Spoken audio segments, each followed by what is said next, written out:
Ngayon nga po ay papaayos kami ng motor. Papas ba tayo ng motor?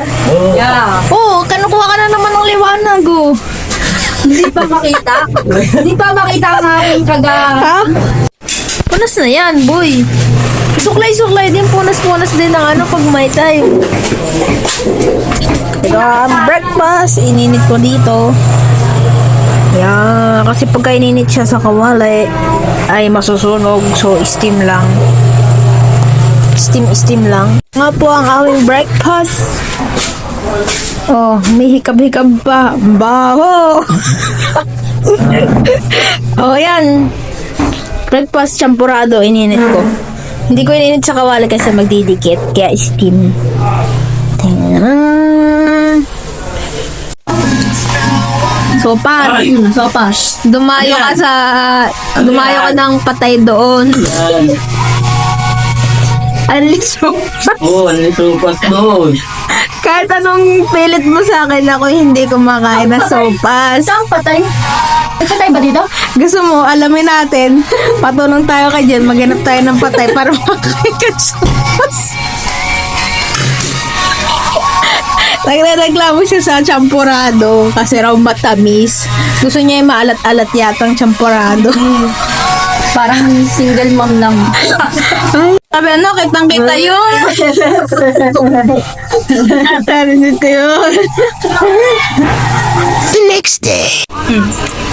Good morning. Breakfast po tayo. Alas 11 na. Breakfast pa rin.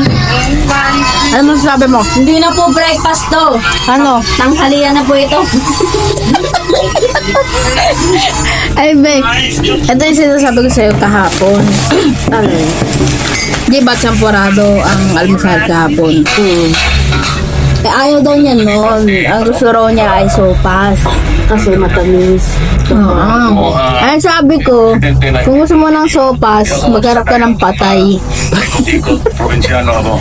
Kaya tulungan mo kung hanapan natin siya ng patay tapos dadalhin natin siya doon para makatikim ng sopas. Ah, sige. Pero depende pa eh kung anong... Bakit? Apo. Itatanong mo kung anong siyempre kung Ganun pakain. pakain mamaya. Kasi ano? iba pakain eh. Game ka ba?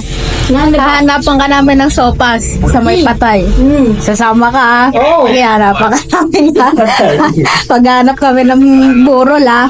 Sige ha? Sige. Hanapan daw natin mamaya. Ano sasabihin mo doon pag gumupo ka? Hindi po patay yung pinunta ko sa taas ko. Sandala yung sa taas tapos may nakalak na sa ilalim. Ayan. Ano ang sasabihin mo? Kung kakalala? Kung kakilala mo ba yung bakay, hindi po. Sana pinunta ko dito sa taas.